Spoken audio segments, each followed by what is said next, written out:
She found out the CEO had 3 months to live, and what she did to save him made him fall in love. They called her a gold digger, a manipulator, a woman who took advantage of a dying CEO. But what no one knew was that she was the only person on earth who knew he had 3 months left to live, and instead of walking away, she stayed. And the man who never let anyone close her started falling in love with the one woman who refused to give up on him. Before we continue, if you enjoy touching and inspiring stories like this one, make sure to subscribe to the channel and leave a like. Now, let's get back to the story. Miss Monroe. Are you implying I don't know how to read my own schedule?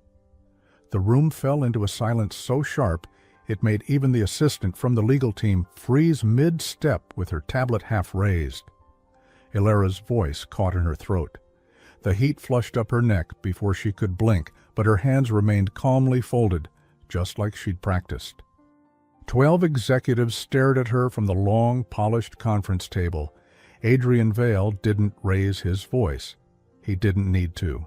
His words sliced through the air with the precision of a scalpel, and the way he stared, eyes locked, jaw tight, barely blinking, it made people forget how to breathe.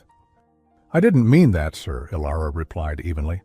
Just that the Tokyo merger call is set for 9 a.m. their time, not ours, which would be midnight here. The file had it reversed. A beat. Then Adrian looked away, just briefly, and tapped his pen once against the table. He never apologized, not publicly, but that tap was the closest anyone ever got to hearing, "You were right." The meeting resumed. No one looked at her, no one dared. But under the table, Ilara felt her phone vibrate. You always have to correct him? Careful, you're not the CEO. Brave or stupid, Ilara? Not sure yet. Anonymous messages. Always the same two people, always from within the company. She silenced the screen and kept her gaze forward. But something shifted that day. Because that night at 8:42 p.m., while organizing digital files from Adrian's encrypted archive, something she did alone after hours, with one foot out the door and the other still hoping for something more, she clicked on a document that didn't belong there. It wasn't labeled like the others, no corporate title, no team folder, just a string of letters and numbers. She opened it, assuming it was misplaced financial data, and what she saw made her chest tighten in disbelief. A medical scan, a blood test panel, doctor's notes, diagnosis, stage for pancreatic carcinoma. Prognosis: 10-14 weeks without immediate treatment. Treatment declined. Patient: Adrian Vale. She stopped breathing. The air turned cold even though the room was still. Her fingers hovered over the keyboard, frozen between action and paralysis. The report had been uploaded 4 days ago. No one else had touched it. It wasn't meant to be seen, and now she knew. The man no one dared to speak to casually, the man who could walk into a boardroom and fire 2 people before his first sip of coffee, had 3 months to live. 3 months. And he was pretending nothing was happening. She closed the file slowly, logged out, and sat there unmoving. At 10:17 p.m. she walked home in the light rain with her coat clutched close, blinking back something that wasn't just water. She wasn't sure when it had started, the quiet affection, the admiration that turned into warmth. But now, knowing the truth, it hurt in a way she couldn't explain. He wasn't just her boss, he was someone she'd watched for 4 years, someone whose smallest changes she noticed, the way he lingered longer at windows after tense calls, the fact that he never wore cologne, the barely visible crease between his brows that only deepened when no one was watching. She'd loved him in secret, in silence, in spaces between spreadsheets and silence. And now he was dying. And no one knew, but she did.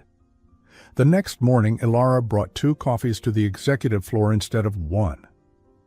"Double espresso. No sugar," she said, setting his cup down before he could ask. Adrian didn't look up right away. "You're early," he said. She smiled. "You're always earlier." He finally glanced at her, something unreadable flickering behind his eyes. Surprise, perhaps, maybe even curiosity.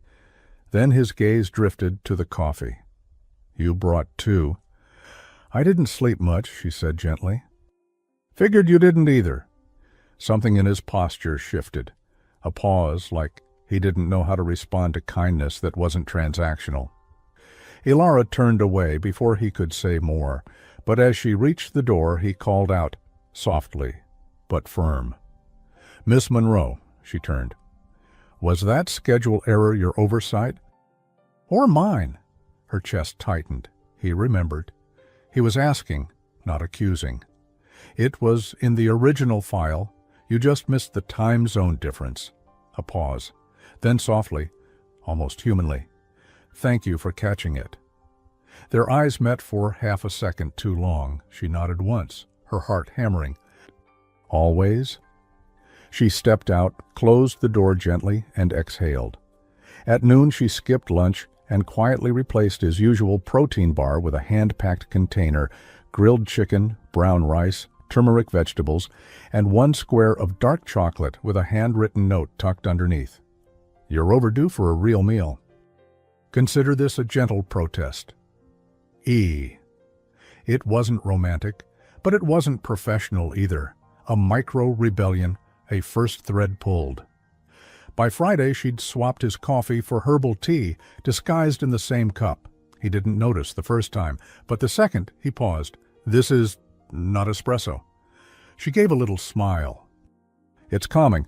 You look like you could use something calming."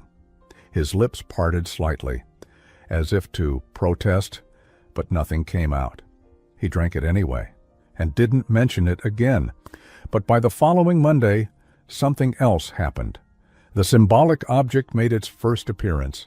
It was a small silver pocket watch, slightly scuffed, but elegant, classic.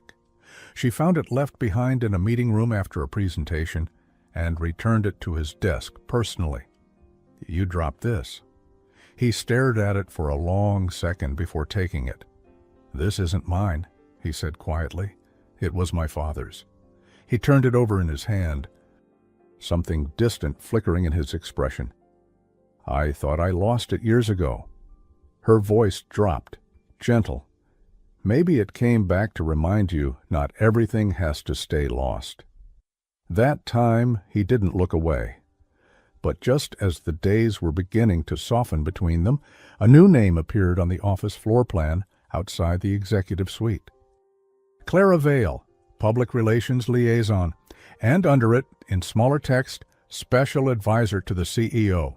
The woman was already inside his office when Ilara arrived, blonde, immaculate, confident. Ilara's hand stopped mid-air at the doorknob. She wasn't just any advisor, she was his ex-wife. And Ilara suddenly realized she wasn't the only one who knew. Clara Vale didn't need to raise her voice. She had that kind of presence, expensive perfume, controlled charm, and a gaze that skimmed over people, like she was pricing them in her head. Ilara watched through the glass wall, pretending to read her notes, as the woman leaned in toward Adrian, her manicured hand resting lightly on the edge of his desk. He wasn't smiling, but he wasn't pushing her away either. "Clara's back," someone whispered near the copy machine. "Thought she vanished after the divorce settlement." She did. Until now. Ilara took a slow breath and turned back to her screen, willing her face into calm. It didn't matter. She was just an assistant, nothing more. Still, she didn't know what hurt more, the sudden return of his ex-wife, or the fact that Adrian hadn't told her anything. Not that he owed her, but after last week, the watch, the tea, the way he'd thanked her, it had started to feel like something unspoken had begun. Now she wasn't so sure. At 1:13 p.m. she brought in the revised contracts for the Valencia acquisition. Clara was still perched in the corner of Adrian's office, legs crossed as if she belonged there. Adrian glanced up briefly, then gestured toward the desk. "Leave them. I'll look tonight." Clara smiled faintly. "She's very efficient, your Miss Monroe." Alara set the folder down, her voice even. I try. Clara tilted her head. You've been with Adrian long? 4 years. Oh. Her lips curved slightly. I never lasted more than 2. Adrian's jaw tightened. Alara didn't respond. She offered him a respectful nod, but not before catching a flicker of something in his expression. Regret? Annoyance? It vanished too fast, to be sure. Later that afternoon, the CFO made a mistake on a budget line. It should have landed on Adrian's desk, but Alara caught it first. She sent a quiet correction, no fanfare, and 30 minutes later, Adrian walked past her desk without a word and dropped a small bakery box beside her keyboard. No name, no note. Inside, a single almond croissant, warm, flaky, from that tiny French place 2 blocks down she loved but never splurged on. He remembered. She smiled despite herself, a micro-victory, but just as she took her first bite, an email popped up. Subject PR statement, new advisory role from Clara Vale to all executives, CC, Adrian Vale. Effective immediately, I'll be acting as the company's public relations liaison with full access to strategy meetings and executive travel. Grateful to Adrian for trusting me again with the brand we once built together. The croissant turned dry in Alara's mouth. At 5:26 p.m., she knocked softly on Adrian's office door. He looked up from his laptop. Yes? About the advisory announcement. Should I adjust your calendar to include Clara on Friday's roundtable? He exhaled slowly and leaned back in his chair. She'll be attending, yes. His tone was flat, tired. Alara hesitated. Then, quietly, why now? Adrian studied her, then looked down. A long pause. I made a deal with my board. I needed someone they trust to keep media questions off my back for a few months. He didn't say the word, but she heard it in the silence. Months, not years, not indefinitely. Not. She nodded once. Understood. She turned to leave. Alara, she paused. Thank you for staying late, for all of it. His voice was lower now, warmer. She didn't turn around, but her fingers gripped the edge of the door.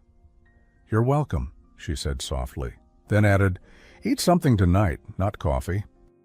Not vending machine peanuts.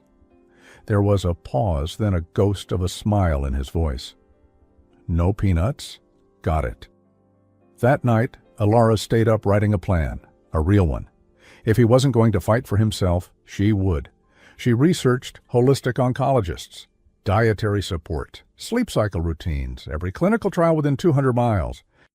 She compiled files, printed articles, organized the data. If she couldn't say, I love you, she would show it, one act at a time. The next day, the symbolic object appeared again. This time, Adrian brought it out during a meeting, absent-mindedly turning the pocket watch over in his palm, as he listened to the team argue about media outreach. His thumb traced its worn edge slowly, like it grounded him. Clara was seated beside him. She noticed. You still carry that old thing? She asked, a smile playing on her lips. It still works, he said, without looking up. Her voice dropped just slightly. Some things do, even after time. Alara caught the meaning behind the words. So did Adrian.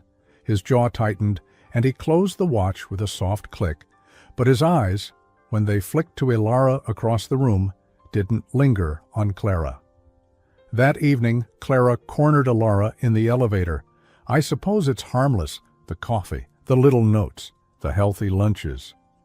Alara kept her face still. Whatever you're implying, Clara tilted her head.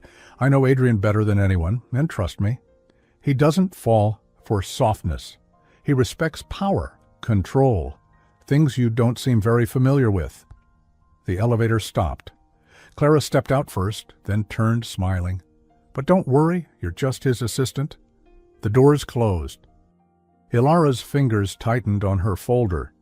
She didn't cry, she didn't break. But that night, for the first time, she left the office feeling small. She walked to the cafe 2 blocks down, the one Adrian had remembered, and ordered 2 croissants, one for herself, and one she left wrapped in a paper napkin, resting on the bench outside his building with a tiny note tucked inside. Even steel needs warmth to stay whole. No name, no signature, just hope. And that's when he saw her. She was already halfway down the street, hair loose, coat too thin for the wind. "Elara!" She turned, startled. He stood in the lobby entrance, coat draped over one arm, holding the croissant note in his hand. "I knew it was you," she smiled faintly. "I figured." A pause. Then, almost too quietly to hear, "Would you stay a bit longer tonight? I could use the company." And before she could answer, Clara stepped into the doorway behind him. "Elara, you're still here?" Her voice dripped with false surprise. "Always so dedicated." The moment shattered. Elara's shoulders tensed, but she met Adrian's eyes one last time. "I'll stay." Clara blinked. Adrian turned to Elara. "Good." Then, to Clara, without looking at her, "You can head home. I've got everything I need." It wasn't the marble floors, the modern art, or the piano no one played. It was the silence. Elara had never been in Adrian Vale's penthouse before, but the moment she stepped in, she realized something quickly. It didn't feel lived in, it felt managed, everything was beautiful. But nothing felt warm. He tossed his keys into a glass bowl by the door and motioned to the kitchen. "I usually just make eggs, or not even that." Elara gave him a look. "You're a billionaire, and you eat like a college student?" Adrian smiled, really smiled. For the first time, it changed his face. It made him look less like the man feared in boardrooms and more like someone real. "I used to eat better," he said, shrugging off his coat, "until I started skipping meals and stopped noticing what things tasted like." He paused. "Until you started leaving things." Her heart did something strange at that. She stepped into the kitchen like it was the most natural thing in the world. "Do you have garlic? Or anything that hasn't expired?" "I have wine," he offered. She laughed. "That's a start." 20 minutes later, they sat at the small round kitchen table, eating what she had salvaged from his sparse fridge. A humble meal of sautéed mushrooms, eggs, a bit of rice, and a glass of red wine. He watched her quietly at first, then leaned back in his chair. "You're not like the others?" "Elaborate." "You don't try to impress me." She smiled gently. "You're already surrounded by people who want something from you. I figured you could use someone who doesn't." His gaze dropped to his plate, then lifted again. "Why stay? You know what's coming." Her chest tightened. "I do," she said softly, "and I'm not leaving." He looked down again, and for the first time, she noticed, really noticed, the weariness in his eyes. Not just physical exhaustion, emotional fatigue, like he'd been carrying something for too long. And now it was pulling him under. After dinner, she helped him rinse the dishes. He handed her a towel without asking, and they moved around each other in quiet rhythm, not as assistant and CEO, but as two people who had forgotten they were supposed to be strangers. When they finished, she reached for her coat, but paused at the living room entrance. That's when she saw it. Framed on the far wall, behind glass, a faded newspaper article. Vale Foundation honors architect of Global Literacy Program, Charles Vale, remembered. Elara stepped closer. "Your father?" Adrian nodded, his voice quiet. "He built the company from nothing. Taught me everything, until I started thinking I knew better." She turned. "Is that why you keep his watch?" "It stopped ticking after he died," Adrian said, "but I never fixed it." "Why not?" He looked at her, and, for the first time, something cracked. "Because time hasn't moved forward since then." "Not really. I've just been filling the calendar." Elara swallowed the lump in her throat. "You're more than a schedule," she whispered. And he stepped closer, just an inch too close. "Elara." She looked up, but before he could say whatever came next, his phone rang, sharp, loud, jarring. He pulled away instantly, stepping toward the counter. "Clara," he muttered under his breath. "She never stops calling this late unless it's something." He answered with a sigh. "What is it?" Elara tried to gather her things quietly, but her movement must have caught his eye, because he glanced at her and said softly, "Wait." "Please." She froze. He turned back to the call. "I'm not changing the press release. You're not the face of this company. I am." A pause. "No. This isn't about Elara. Don't make it about her." Another pause. "You're crossing a line." Elara's breath hitched. When he hung up, he stayed still for a long moment. Then, finally, "She doesn't like not being in control." "She thinks I'm trying to take something from her," Elara said gently. Adrian met her eyes. "You're not. You're giving me something she never could." Later, just before she stepped into the elevator, he handed her the pocket watch. Her eyebrows lifted. "You want me to keep it?" "No," he said. "I want you to hold it, just for a while." "Why?" He looked down at his hands, then back at her. "Because when it's with you, it feels like time still matters." Her fingers closed around the cool silver. Her heart was racing again. But before she could answer, his phone vibrated, and this time it wasn't Clara. He glanced at the screen and went very still. Then he slowly looked up at her, all color draining from his face. "What is it?" she asked. He handed her the phone. Subject line, "Urgent. Media leak from Legal Affairs to Adrian Vale. Clara Vale." Board legal attached was a scanned image of his medical report, the one Elara had seen. Now. The world had seen it too, and she knew, immediately, what this meant. Someone had leaked the document, and only two people had ever opened that file: Adrian and her. The headline exploded across the business world before sunrise. Exclusive. Billionaire CEO Adrian Vale diagnosed with terminal illness. Insider confirms. He's refusing treatment. There was no byline, no quote. Just a storm of speculation and a scan of his private medical report, complete with his full name, the prognosis, and the date of the file. The photo had been lifted directly from the confidential folder. No watermark, no blur. By 7:30 a.m., reporters had already started gathering outside Vale Corporation's headquarters, like wolves sniffing a weakness. Cameras, questions, long lenses. By 8:15, every department inbox pinged with the subject line, "Crisis Briefing, Executive Floor Locked for Internal Review." And by 8:23 a.m., when Elara arrived at the front entrance, swiping her badge like she had every morning for 4 years, the red light blinked. Access denied. She tried again. Nothing. A security guard stepped forward. "Miss Monroe," he said awkwardly, not quite meeting her eyes. "You've been temporarily restricted." She blinked. "What? On whose authority?" "I was told it came from legal and," he hesitated, "advised by PR." That could only mean Clara.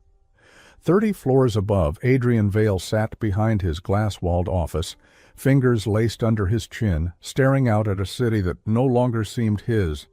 He hadn't said a word in nearly 20 minutes. The entire executive team sat in tense silence around the table. The head of PR read a summary of the article aloud. The lawyer from legal kept listing the possible consequences. The CFO asked if the board could use this as cause to remove him early. Adrian didn't respond. He just sat still, one leg crossed, his usually unreadable face now carved in stone. Then, quietly, he asked the question no one else dared to say aloud. "Who accessed the file?" Legal hesitated. "Only 2 profiles, sir." A click on the keyboard. A name appeared on the screen. Adrian Vale, Elara Monroe. The room went quiet. And in that quiet, he said nothing. Elara, meanwhile, sat on a bench 2 blocks away, the city moving around her like she didn't exist. She was still holding it, the pocket watch he'd asked her to keep the night before. Still closed, still warm from being clutched so tightly in her palm. She hadn't done it, but she knew how it looked. She had been the only one to see that file besides him. She had opened it. She had read every word. And now it was everywhere. Her personal phone vibrated. Unknown number. "We know you leaked it. You'll be hearing from HR." She didn't respond. Instead, she walked quietly down the street until she reached the tiny cafe on the corner, the one Adrian once admitted he'd never noticed until she dragged him there on a rainy Thursday. The same cafe where he first tried her absurdly complicated herbal tea and grimaced. "You drink this when you're not even sick?" he'd teased. Now she sat at the same table, alone, and ordered a bowl of chicken and rice soup. Simple, warm, comforting in the way only humble food could be. The woman behind the counter, Miriam, an older Filipina who'd worked there for years, brought it over herself.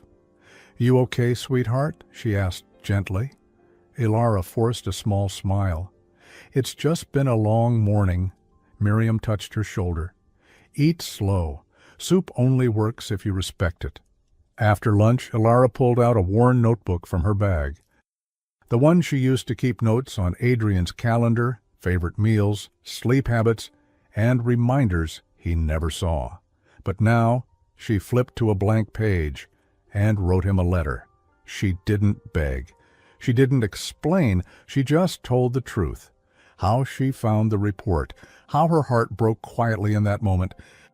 How every meal, every gentle nudge, every stubborn herbal tea had been her way of holding on to him, of hoping he'd choose to fight. Not because he owed it to the board, but because someone still saw something worth saving. When she was done, she folded the page carefully and wrapped the pocket watch inside it. Then wrote his name on the envelope. A. Vale. She handed it to Miriam with a quiet request.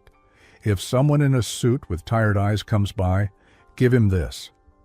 Miriam just nodded. "The serious one. You got it?"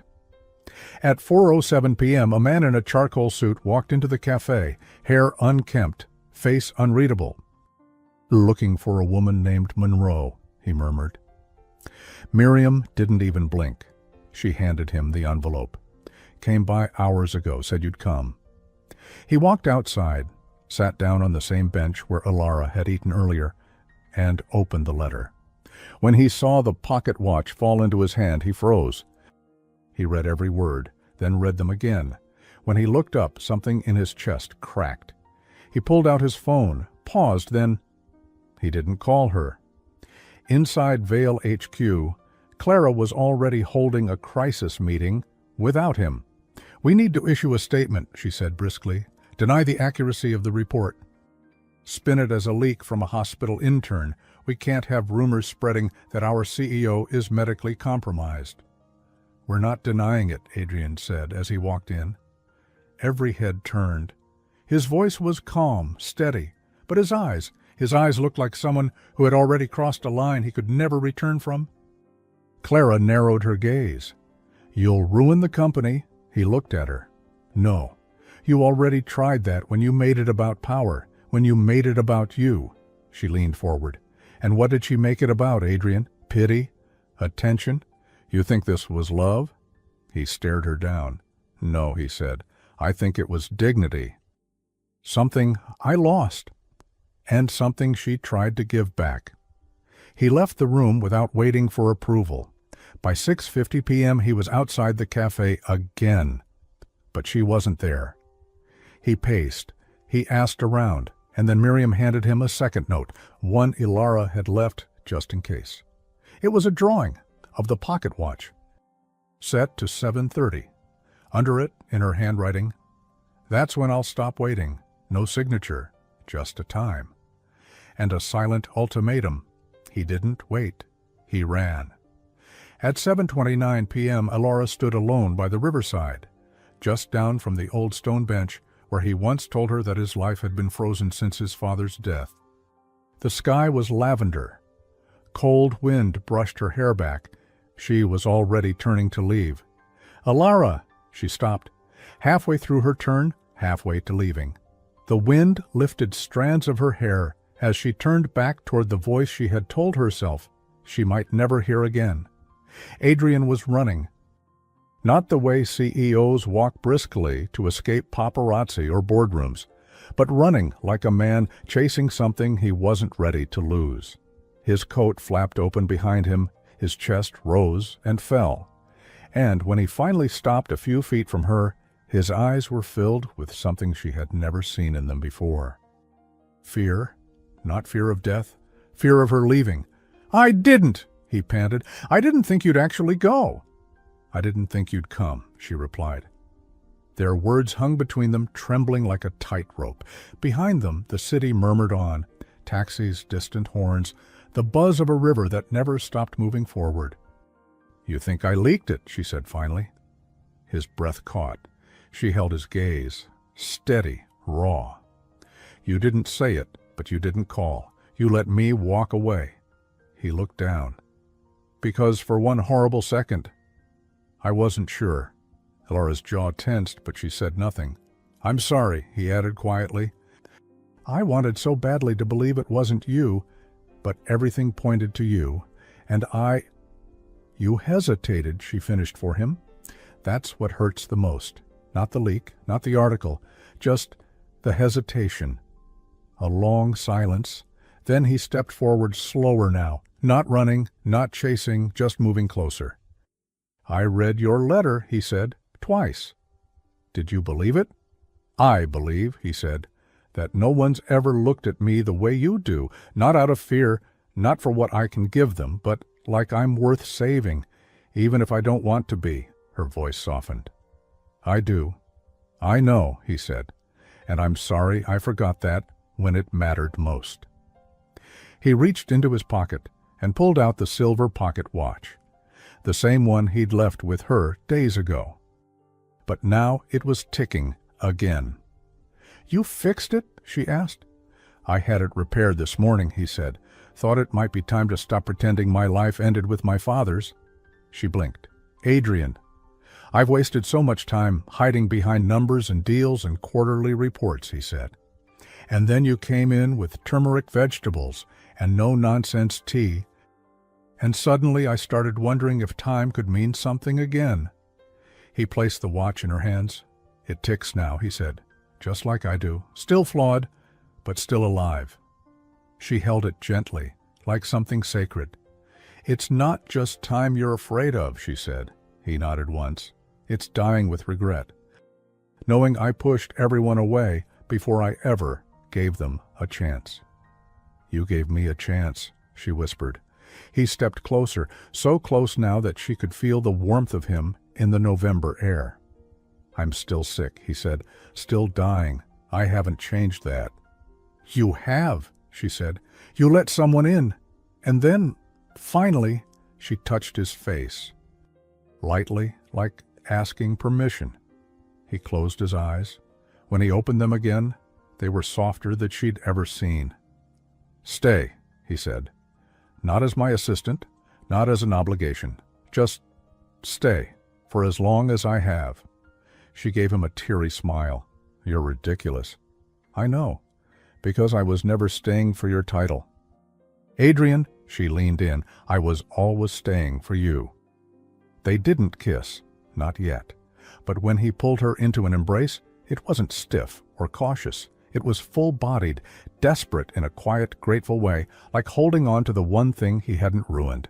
And Alara, who had carried him through boardrooms and dinner schedules and now this, let herself be held.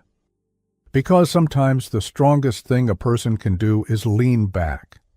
Later, as the city lights flickered on like stars deciding to return, Adrian walked her home.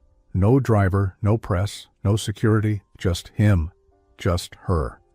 Just silence that didn't feel empty anymore. They stopped at her front door, neither quite ready to say goodnight. "I don't know what happens next," he admitted. "That makes two of us," she said. "But for the first time in years," he added, "I'm not afraid of the unknown." She smiled. "You don't need to have the end figured out, Adrian. You just need to decide what kind of story you want it to be." He tilted his head. "What kind is this?" She looked down, thoughtful.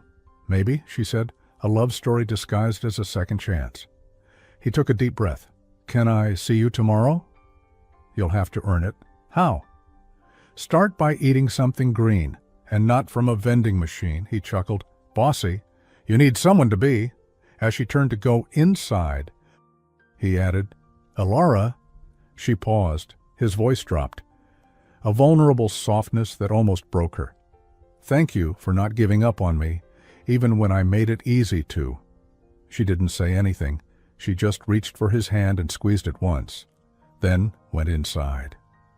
Back at his penthouse, Adrian opened the fridge and pulled out the only thing left that reminded him of her.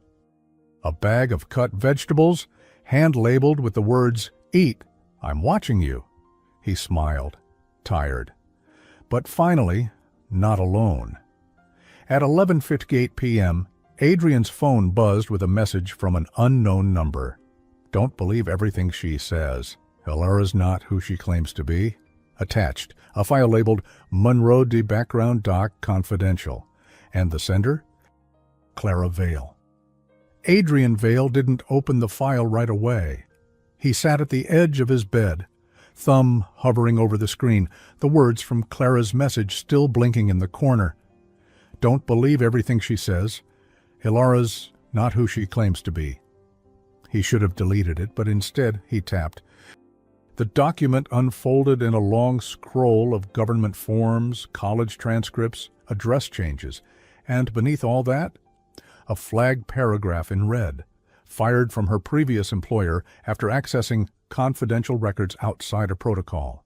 His breath stilled. A hospital, Bay Ridge Medical, 2018. He read it again, 18. And again, fired. Internal investigation closed without escalation. Reason sealed. No criminal charges, no lawsuit. But the implication was there. A pattern, a past, a warning. And yet, something didn't feel right. He'd just spent the last 2 weeks watching her fight for him when no one else dared. He'd seen her slip vitamin packets into his bag, bring him teas that smelled like strange flowers, handwrite notes with ridiculous affirmations like, still alive? Good. Drink water. Was it all just some strange need to insert herself into broken men? Or was there something deeper behind what Clara was trying to drag into the light? The next morning, Elara woke to a call she didn't expect, not from Adrian, from her sister, Nora, in Maine. Elara, did you see the new article? Elara rubbed her eyes, her voice hoarse. What article? The one questioning your termination from Bay Ridge. Someone leaked a hospital report. There's a forum dragging your name through it. It's starting to trend. Her stomach dropped. Nora's voice softened. Are you okay? I'm fine, Elara lied. Was it true? No, she said quickly. Not the way they're painting it. Nora hesitated. Then maybe it's time you tell someone what really happened. I can't. Elara, if I tell him now, she said, tell. Staring at the sunlight crawling across her floor, it'll sound like a cover-up. A long pause. You love him, don't you? Nora asked gently. Elara closed her eyes. Yes, she whispered. And I don't want to lose him over something I did for the right reason. Back at Vale Corp, the atmosphere was even colder than usual. The board had called an emergency session. Clara was already there, heels tapping as she paced in front of a screen displaying Elara's old personnel file. Sanitized, legal, dangerous. She accessed private oncology research records while working at Bay Ridge, Clara said to the board, without authorization. And now she's done it again, once with medical data, once with a CEO. I don't believe in coincidence. No one spoke. Then Adrian stepped into the room. Then it's a good thing your belief system isn't policy. The board turned. Clara froze. You read the file. I did. And? I also read the letter Elara left when she thought I'd never speak to her again. He walked to the screen. Tapped it once. You're showing the data, but you're not showing the context. She accessed private files. It's all there. And did you wonder why someone would risk their entire career to open one? Clara stiffened. That's not the point. It's the only point that matters, Adrian said, eyes locked on hers. Because Elara Monroe isn't careless. She's principled. which is more than I can say for the person trying to use her past to cover their own betrayal." Clara went still. The room fell silent. Then one of the board members cleared their throat. "Should we remove her from the internal review process?" Adrian didn't blink. "Effective immediately." Clara didn't fight it. She just smiled faintly and walked out, the click of her heels echoing down the hallway, like a clock winding down. Later that evening, Adrian waited outside Ilara's apartment building with 2 cups of warm lentil soup in a paper bag and a bag of oranges tucked under his arm. She opened the door, surprised. "You?" "Me," he said. "You're holding soup." "I Googled what people bring when they screw up." She raised an eyebrow. "And oranges?" she asked. "That was less clear, but I figured you'd approve of vitamin C." She stepped aside to let him in. They sat cross-legged on the floor, bowls in hand, a blanket thrown between them. "I saw the file," he said gently. She didn't look at him. "I figured. You accessed records at a hospital. It got you fired. Why?" She exhaled slowly. "My mother had the same cancer, pancreatic, stage 3. The doctors kept pushing aggressive treatment. But I saw something in her, the fear. She wasn't ready. So I did my own research, quietly, found a clinical trial she might qualify for, but I didn't go through protocol. I was desperate." He listened, unmoving. "She got into the trial," Ilara said. "She lived another 18 months with a real quality of life. But I was let go for violating internal procedure. They kept it sealed so it wouldn't spark a lawsuit or damage the hospital's reputation." She paused, "And I've carried it alone ever since."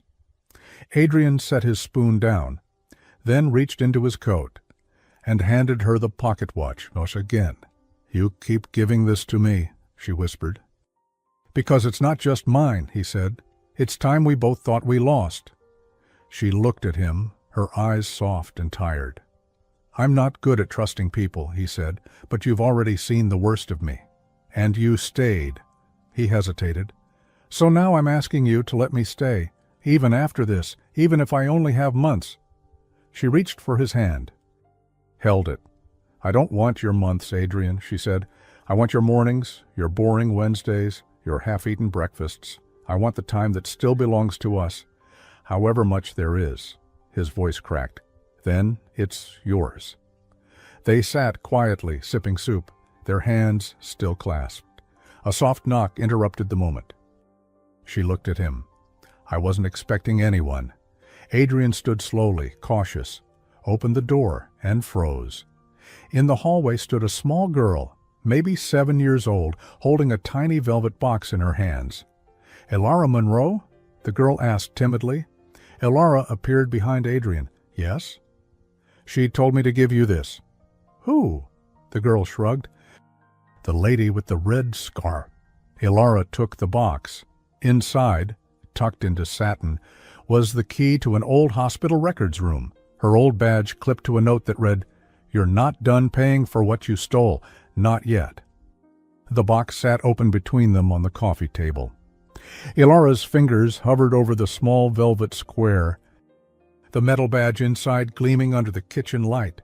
It was her old access card from Bay Ridge Medical, long expired, the corners worn, and, tucked beneath it, a key, not to her apartment, not to anything she recognized. "You're not done paying for what you stole." Adrian sat quietly beside her, brows furrowed, his jaw tight. "She's playing with you," he said finally. "Clara?" he nodded.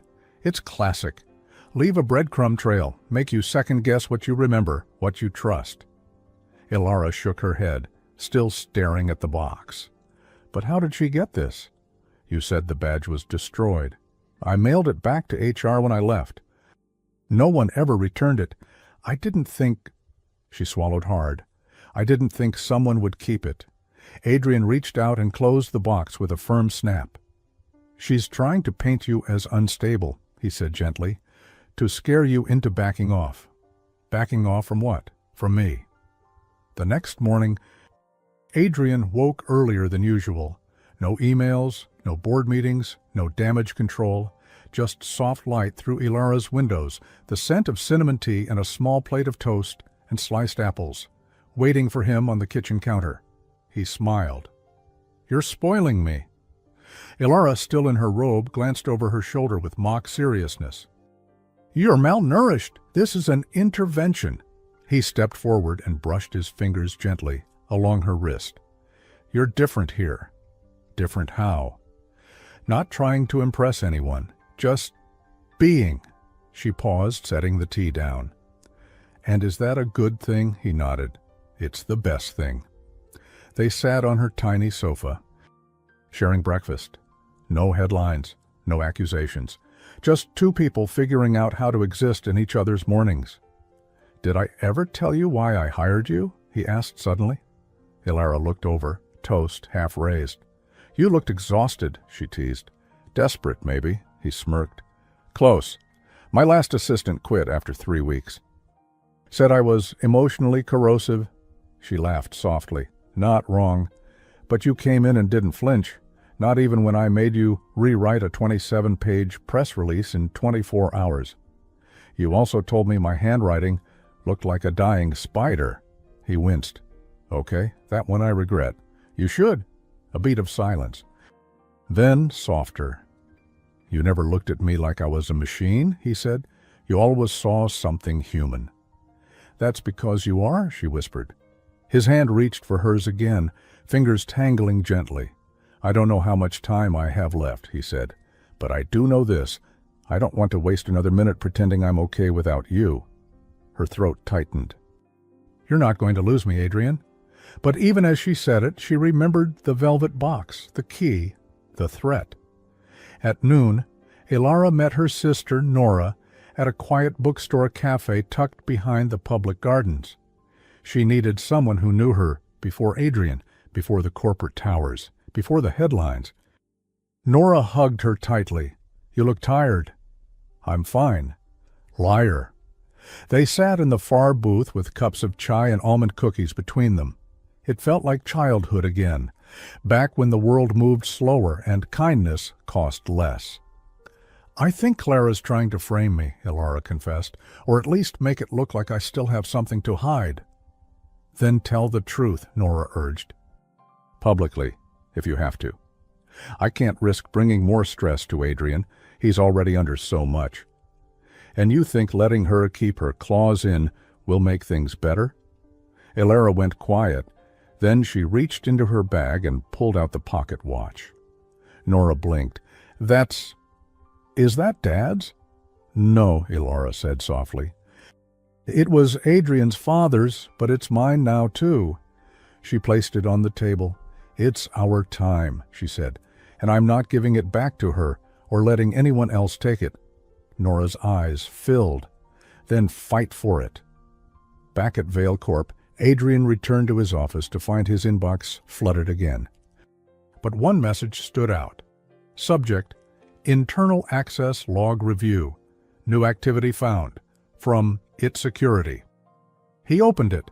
The system had flagged a third login attempt on his confidential folder from an outside IP routed through an old satellite server registered to Clara's previous consulting firm.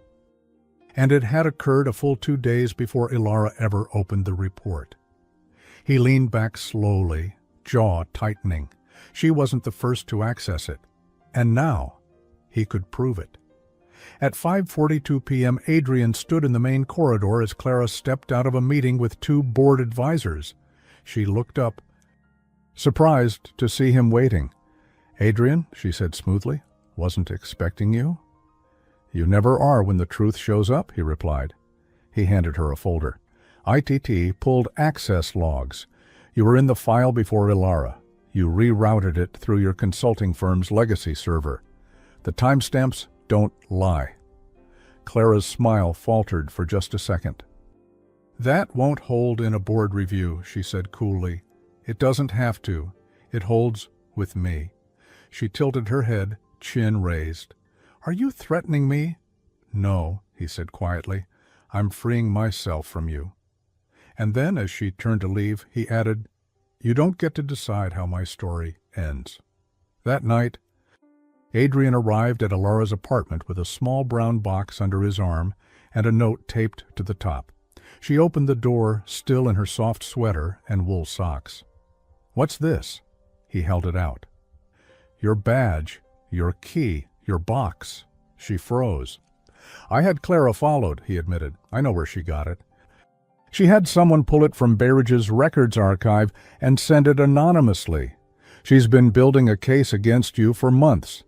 Alara's shoulders dropped. "So, it really was her.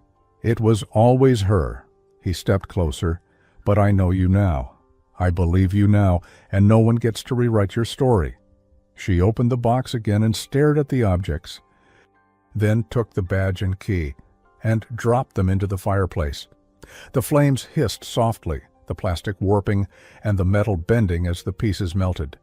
They watched it break down into twisted fragments, pieces they would later keep in a box, not to remember the pain but the moment they finally let it go. And Adrian, without saying anything, pulled her into his arms. But across the city, in a quiet hotel room lit only by a desk lamp, someone clicked open a folder labeled Vale, End-of-Life Legal Affairs. And inside was a draft of a will, signed, dated, and listing Clara Vale as primary beneficiary. Even now, she hadn't let go, and Adrian hadn't changed it. Yet. The envelope was thick, ivory-colored, and hand-delivered by Clara's assistant. No note, no explanation, just a legal header stamped in gold. Last will and testament, Adrian Vale. Alara stared at it for a long time on the kitchen table. Her tea had gone cold.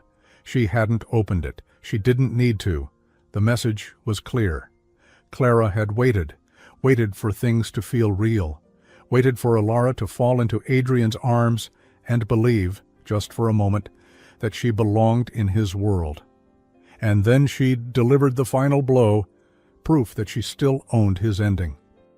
"I never meant to leave it like that," Adrian said hours later, eyes heavy as he read through the document in the dim glow of Alara's desk lamp.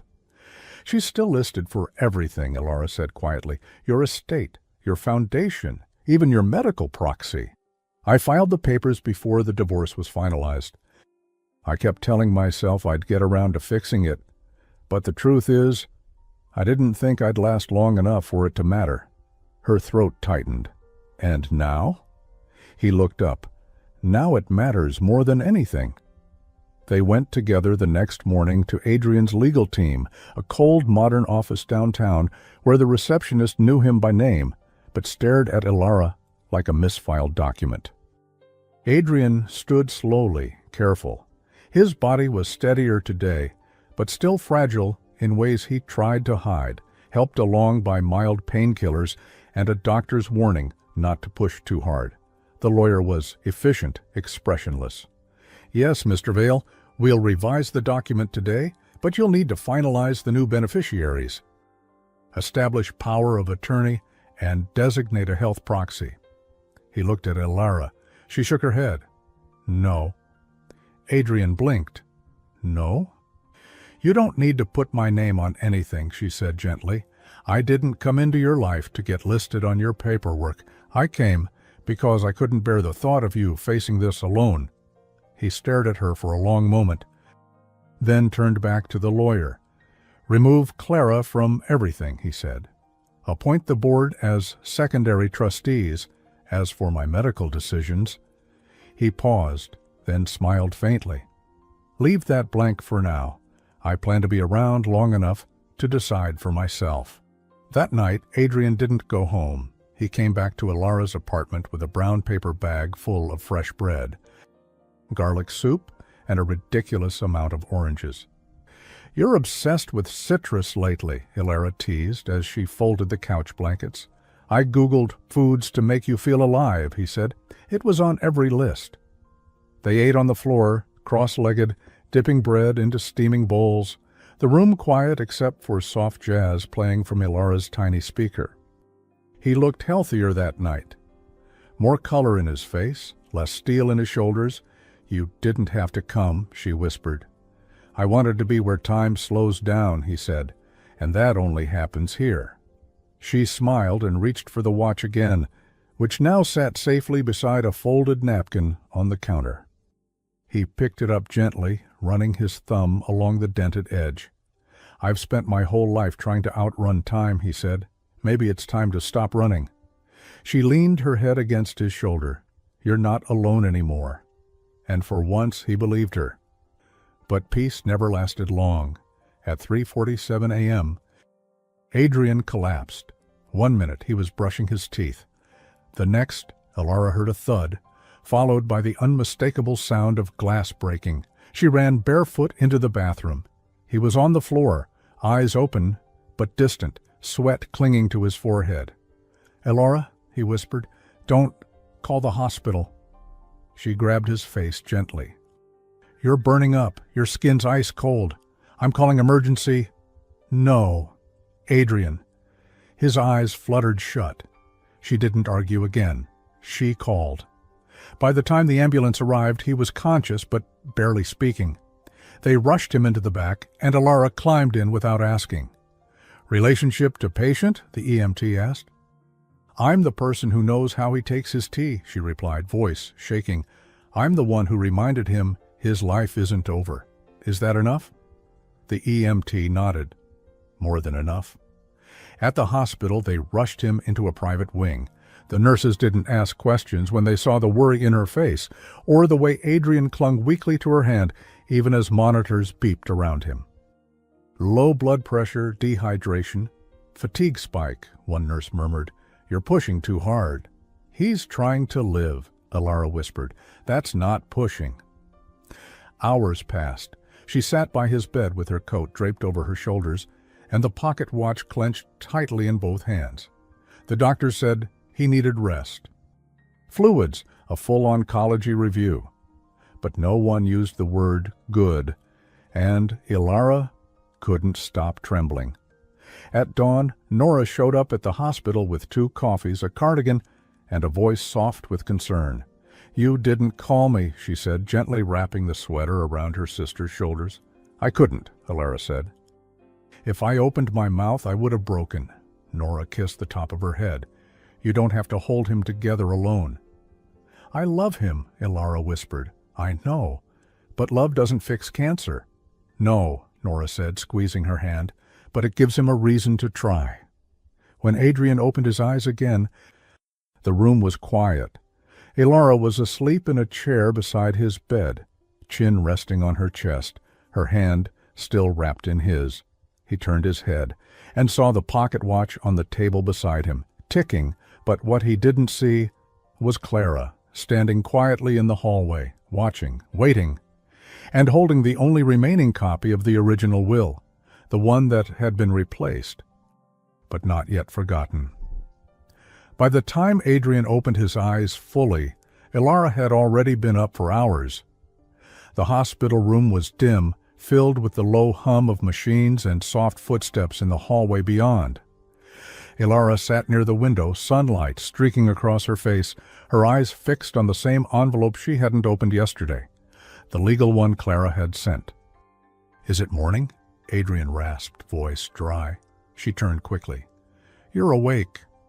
She poured him a glass of water, her fingers gentle against his wrist as she helped him drink. "How long?"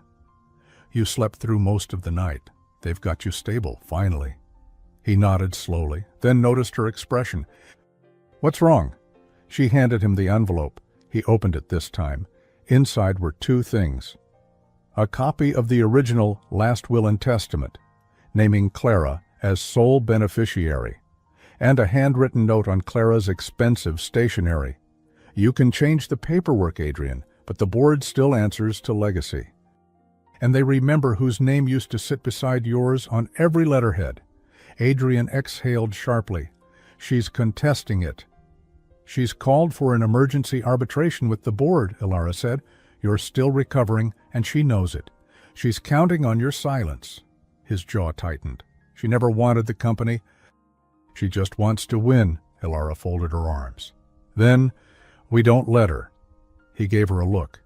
"You think the board will take your side?" "I don't know," she admitted. "But I do know They've never seen you fight for anything that wasn't numbers. And I think it's time they see the man behind the company." She paused. Then said softly, "And the woman he chose to stand beside him." 2 hours later, Adrian's legal advisor arrived at the hospital with a suit bag, a pen, and a warning. If you want the board's trust, they need to see continuity, order, leadership. Adrian leaned forward slowly, gritting his teeth against the ache in his body. "I'm not showing them a perfectly pressed CEO," he said. "I'm showing them the man they've trusted all these years, even if I'm sitting down to do it." Ilara stood behind him, hands on his shoulders.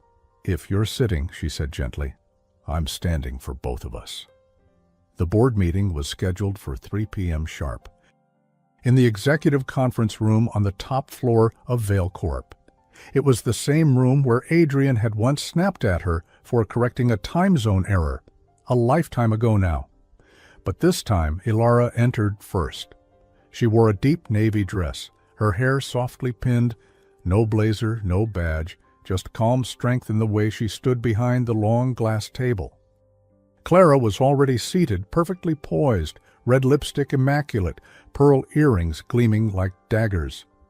"Well," Clara said with a small smile, "they finally sent you up here." Ilara met her gaze, unshaken. I walked in. A few board members exchanged glances. Then Adrian entered, slow but steady, leaning slightly on a cane. He didn't wait to be seated. He walked straight to the center of the room and faced them. "I won't pretend I'm not ill," he said. "I won't pretend I've made perfect choices. But I'll be damned if I let the final chapter of my company be rewritten by someone who only came back when she smelled blood."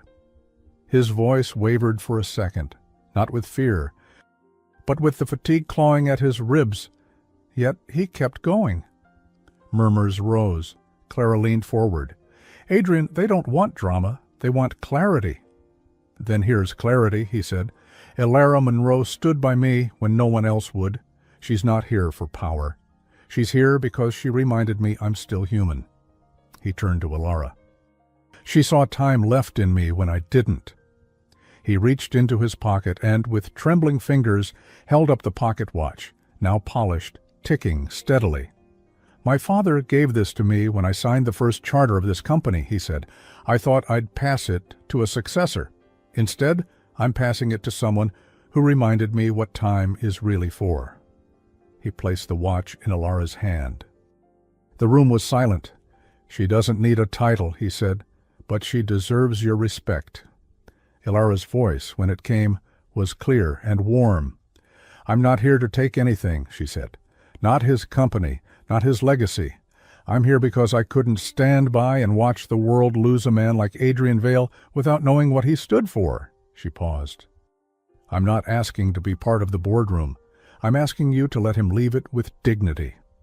For a moment, no one moved. Then one of the older board members, the one who'd sat silently during Clara's entire pitch, cleared his throat. "When I first met Adrian, he was 27, sleepless and full of arrogance," the man said, with a faint smile. "But he built something we believed in. If this woman is the one who reminded him what that belief meant, I think it's time we honored it." Clara straightened. "You'd let her speak for him?" "No," Adrian said. "I'm still speaking for myself. She just gave me the reason to." Later, back in the hospital, Adrian lay quietly as the sun dipped behind the skyline. Ilara sat beside him, holding the watch in her lap. "You didn't have to give me this," she said softly. "I know." "Then why?" He turned his head, a hint of a smile on his lips. "Because time always belonged to you." But just as peace settled over the room, a knock came at the door. A man in a tailored navy suit entered, holding a legal envelope. "Ilara Monroe?" he asked. "Yes." He held out the document. "You're being summoned for deposition. Clara Vale has filed a formal injunction against the revised will, claiming undue influence and emotional coercion." Adrian sat up. "She what?" Ilara took the paper, hands shaking. "She's accusing you," the man added, "of manipulating a dying man into changing his legacy." The building wasn't a courtroom. It didn't need to be. Inside the private arbitration suite of Vail Corporation's legal wing, it looked more like a conference room with better coffee and worse consequences. Adrian was pale but dressed sharp, a soft gray sweater under a black blazer, no tie, no apology. He walked slowly, cane tapping against the stone floor. Every step cost him a little more than he let on, but determination held him upright where strength didn't. Elara stayed just behind him, her fingers curled tightly around the leather strap of her bag, and the envelope containing everything he'd asked her to bring. Clara was already seated. Pearl earrings, deep red lipstick, a face painted for victory. The moderator, a legal arbitrator named Mr. Denton, opened the meeting with the usual string of formalities. This session is to determine the validity of Mr. Vail's revised estate plan following a challenge from Ms. Clara Vail, citing undue influence and emotional coercion. Elara's stomach twisted. Clara's lawyer stood. We contend that Ms. Monroe leveraged Mr. Vail's medical vulnerability and declining cognition to pressure him into altering the distribution of his assets and his corporate succession plans. We also have records indicating Ms. Monroe has a prior history of protocol violations while in medical environments, suggesting a pattern of boundary crossing. Elara didn't flinch. She met Clara's eyes, and Clara smiled, ever so faintly. Ms. Monroe, Denton said, turning, do you have a response? Elara stood. Voice calm, shoulders square. I have never asked for a single cent from Adrian Vail, she said. I've never asked for a title, a power seat, or a signature. She paused, letting her gaze move to Adrian. All I ever wanted was for him to remember that he was still a man, not just a name on a glass tower. I didn't save his life for profit. I fought for it because it mattered. Murmurs rippled. She continued, when I walked into this company 4 years ago, I saw someone brilliant and broken. Everyone else saw control. I saw someone who hadn't forgiven himself for surviving when someone he loved didn't. She reached into her bag and held up the pocket watch. This belonged to his father. It didn't tell time anymore, not properly. It doesn't need to, because it's not about time kept. It's about time remembered. She looked at Clara. You can't erase the time I spent with him, and you can't scare me out of the truth. Then she sat down. There was a long pause. Then Adrian rose, slowly. He didn't look at Clara, not yet. I spent the better part of my life building an empire so tall I couldn't see the people at the bottom anymore, he said. That includes myself. He turned to Denton, and then the board. I'm dying, he said plainly. Here, You all know that, no one spoke. But I am not delusional, I am not confused. And I am certain that if I had died 3 months ago, the only thing I would have regretted was never letting Elara Monroe show me what living felt like. Clara stiffened. I didn't change my will because I was coerced. I changed it because I finally remembered what my father taught me. Legacy is not about control. It's about character. He turned finally to Clara. You were once a part of my story, but Elara is part of my peace. The hearing recessed for deliberation. Elara and Adrian stepped into the executive lounge, quiet and cavernous, the kind of place designed to mute sound and emotion alike. Elara poured them each a cup of miso soup from the lounge buffet, a strange but warm option, and handed one to Adrian. I know it's not your usual, she said softly. He took it, sipping slowly. Tastes like comfort. They sat in silence side by side on the soft couch. You didn't have to say what you did in there, she murmured. I did, he said, because it was the truth. He reached over, slid something into her hand. The pocket watch, again. But this time, he added, it's yours, for real. She looked at him, eyes glossy. What if it stops ticking again? Then we'll wind it, together. The door opened. Denton entered with a file in hand. The arbitration board has concluded that the revised will is valid, he announced. No coercion, no undue influence, All documents stand as filed. Ilara didn't breathe for a second, then exhaled. Clara stood slowly in the distance, her expression unreadable, except for the fire behind her eyes. "This isn't over," she said under her breath, as she passed Ilara in the corridor. Ilara didn't answer her. She didn't need to. She had already won. Later that evening, they returned to Adrian's penthouse. The apartment felt warmer now, not because of the heating, but because it finally felt lived in. Photos had appeared, candles half burned, books dog-eared on the kitchen counter. Ilara sat on the couch as Adrian stood looking out over the city. Then, suddenly, he swayed, just for a second, but enough.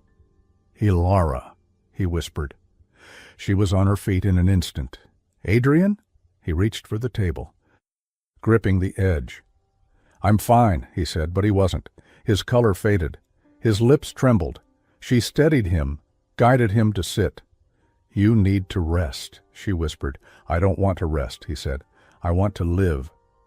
"You are." "No," he said, eyes shining. "I want more. I want to fight. I want to see what 3 months can become if I don't waste it being afraid." She brushed the hair from his forehead. "Then say it." He looked at her and said with trembling conviction, "I choose treatment." But in another part of the city, Clara stood in front of a corporate news camera, red lips, pearl earrings, legal documents in hand. "Tonight," she said, "I speak not just as a former executive, but as someone who knew Adrian Vale better than most. What's happening inside that company now? It's not legacy, it's manipulation." She held up a photo, a private one, of Ilara, in Adrian's bedroom, helping him undress, blurred, but damning enough. "This is what the new face of Vale Corporation looks like," Clara said coldly, and the screen faded to black. The photo Clara leaked was blurry, taken at night, and completely out of context. But context didn't matter to tabloids. By morning, the headline had made the rounds. "CEO's assistant or secret lover, Ilara Monroe in scandalous photo with terminal boss." At the center of it all, a half-lit moment. Adrian pale and weak. Ilara helping him change clothes, her hand brushing the edge of his shirt. No kiss. No intimacy. But enough for the world to make its assumptions. Clara had always been precise with her poison. And yet, it didn't work. Not this time. Because that same morning, Adrian made a statement. He appeared live, seated in his own office, wearing a soft sweater and no tie. His hair had lost its perfect style. His voice carried the rasp of someone who'd weathered too many long nights. But his eyes were clear. "My name is Adrian Vale," he said, "and I am dying." He paused. "But not today." He took a slow breath. "The photo you've seen is real. The woman in it is Ilara Monroe. She is not my employee, not anymore. She is the reason I chose to fight for my life." No emotion, no apology, just truth. "She didn't manipulate me. She saved me." Clara did not respond. By the end of the week, she'd quietly withdrawn her injunction, closed her consulting firm, and canceled her press appearances. There was no dramatic takedown, no courtroom shouting, just silence. Sometimes the loudest defeat is the one where no one looks back.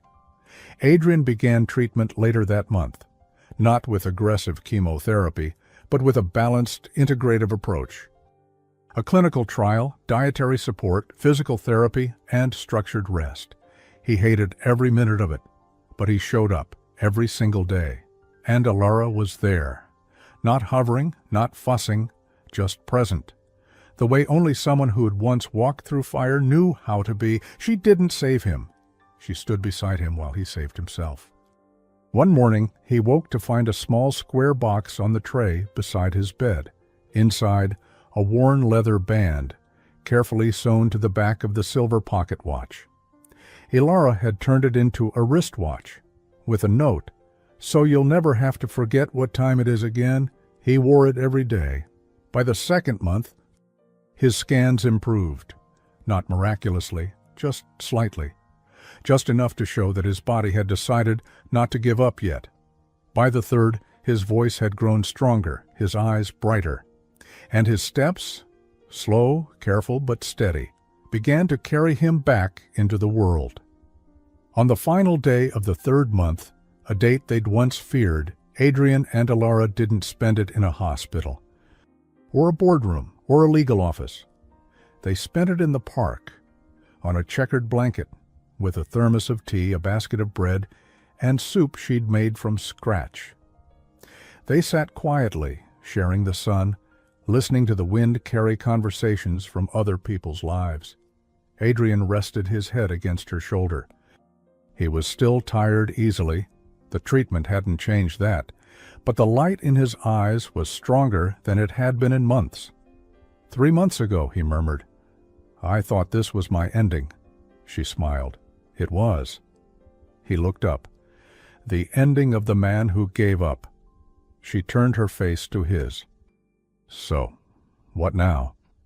He reached into his jacket and pulled out the pocket watch, now ticking softly from his wrist. Now we count forward. Later that night, they stood by the window of his penthouse, looking out over a city that, for once, wasn't asking anything of him. She handed him a mug of warm tea. He didn't say thank you. He didn't need to. He just held it and her hand at the same time. In a small wooden box on the shelf sat everything Clara once used as weapons. Old copies of the will, her media campaign notes, the badge from Ilara's hospital job, burned and half melted at the edges. They kept the box, not to remember the pain, but to remember what they came back from. It had been exactly 3 months and 11 days since Adrian had said the words, "I'm dying." Now he stood in front of an open window, morning breeze brushing his hair, with no IVs, no oxygen tanks, no machines. The pocket watch, now strapped to his wrist, ticked softly, steady, rhythmic, alive, just like him. Did Dr. Morales call? Ilara asked from the kitchen, turning with a dish towel in her hand, her smile half hidden, as if she didn't dare let it out yet. Adrian nodded. He did. She paused. And? He walked closer, slower than most men, but steadier than he'd been in months. Some days were still a battle, and his body reminded him of that in quiet aches. But today, hope carried him farther than strength alone. He no longer used the cane, not because he couldn't, but because he didn't need it right now. He placed a folded envelope on the kitchen table beside the cup of coffee she'd made just the way he liked. The scans look better than expected, he said, voice firm. Much better. She blinked and her hand went to her mouth. They believe the cancer's under control. And with the new protocol, I could live for years. Years, she whispered, her voice cracking. Years. She dropped into the chair behind her, laughing and crying at once, the kind of laugh that only comes when the storm finally passes. He knelt beside her, not caring about the pressure in his knees. You stayed with me when all I had was borrowed time, Ilara, he said. Now that I have time to spare, I want to spend every minute of it with you.